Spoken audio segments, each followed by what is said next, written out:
I'm just thinking about a person who has lost their business. They're pretty discouraged.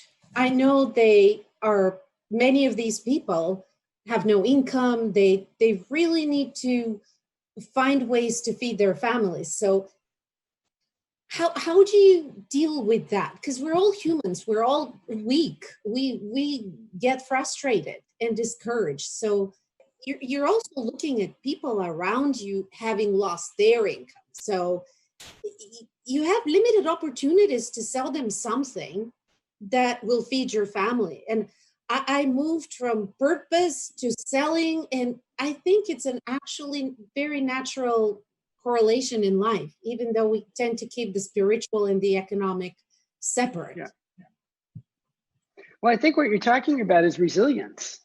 It's the ability to come back from very dark, very bad situations that you find yourself in and not giving up, because again, once your purpose is clear to you, why you are walking on this planet, you can walk in different places.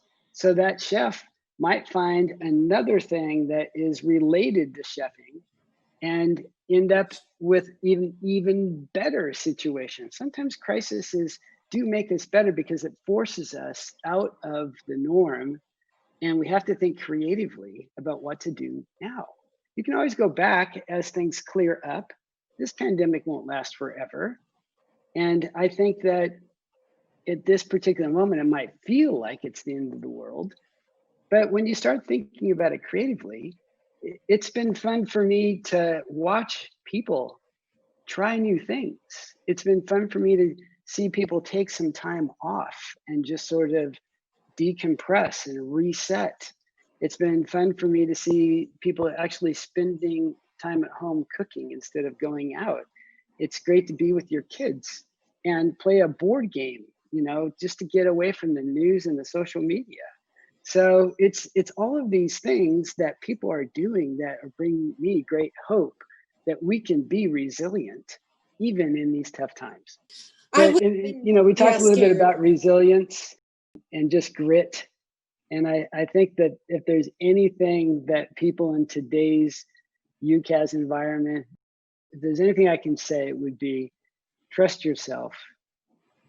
Go to that place in your heart that is that insurmountable, I will not quit kind of feeling, and let's get through this in a way that's really, it just sheer force of will. I think, you get to a point where I will not quit here.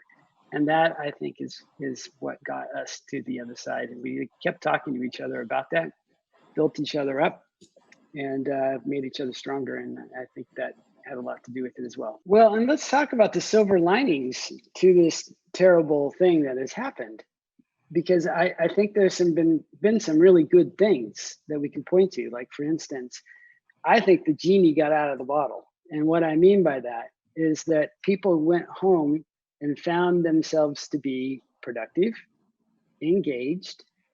They were also able to more easily handle their family lives and create somewhat of a work-life balance. Some people would say that that's difficult, but it was mostly because people came home abruptly. And over these months, they've worked it out to where they could find space where they could concentrate and not be interrupted. And that's working for them. The commute has been terrible for people in large cities, especially. It's expensive, it takes a long time. And so now they can go right to work. And what we found out is that people work evenings, they work on the weekends, because they can create that flexible schedule and build their lives around their job instead of the other way around, right? So I think that if you erase 2 hours of commute time, let's say it's an hour in and an hour home, then what could you have done if you didn't have to spend that time trying to get somewhere?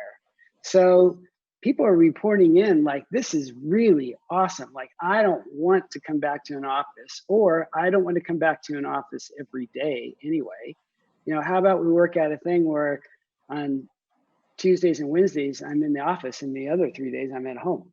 And I think people can be so much better given that sort of margin that's now appeared in their lives. So I'm tracking this because I'm curious, but I'm also seeing it as affirming the idea that what unified communications is doing in the cloud is just so relevant and changes the world for people.